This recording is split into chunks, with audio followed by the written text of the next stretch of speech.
Oo, bababa na ako. Iyak-iyak pa yun. Oo, ayan na.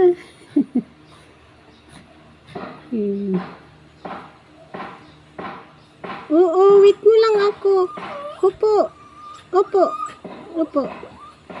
Ito na po. Ako. Opo. Linab na ako ni Soto. Pero itong malaking to, walang pake. Ay, dito na ako sa terrace, Jill. Wait lang ha. Ayan, ganda na ng kwarto nila. Binalik ko na yung washing dito. Kaya wala nang nakatambak dito, Jill. Ayan. Dog food niya lang.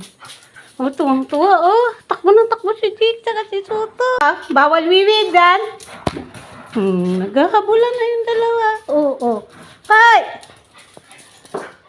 Jake, hinap na. So, ito Jill, yung terrace.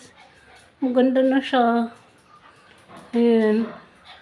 Ayan. Ito lang yung hindi napinturan kasi, di ba wala na tayong budget dyan. Ito lang. Ano yung pintura doon sa taas? Ito yung pinintura dito.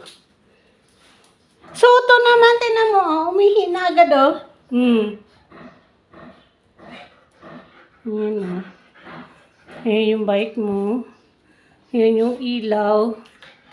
Ayan. Hindi naman, oh. Umihi na naman. Tapos yun, oh. Saka tinan mo, oh. Maganda yung baka, ano. Naka-apat yata silang coat nitong puti na to para daw magpantay yung kulay.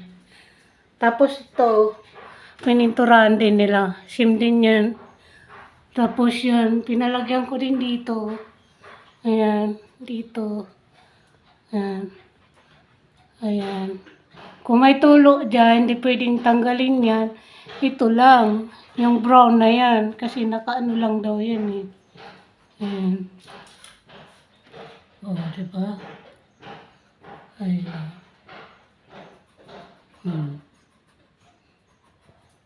Ayan. Ito lang yung walang pintura yan. Ito. Halata naman, di ba? Yan lang yung walang pintura. Ayan. Pag nagpapintura ka na lang, pag may budget na lang. Ayan si Soto. Tuwang-tuwa siya. Tapos, ito yung mga nandito. Washing, dryer.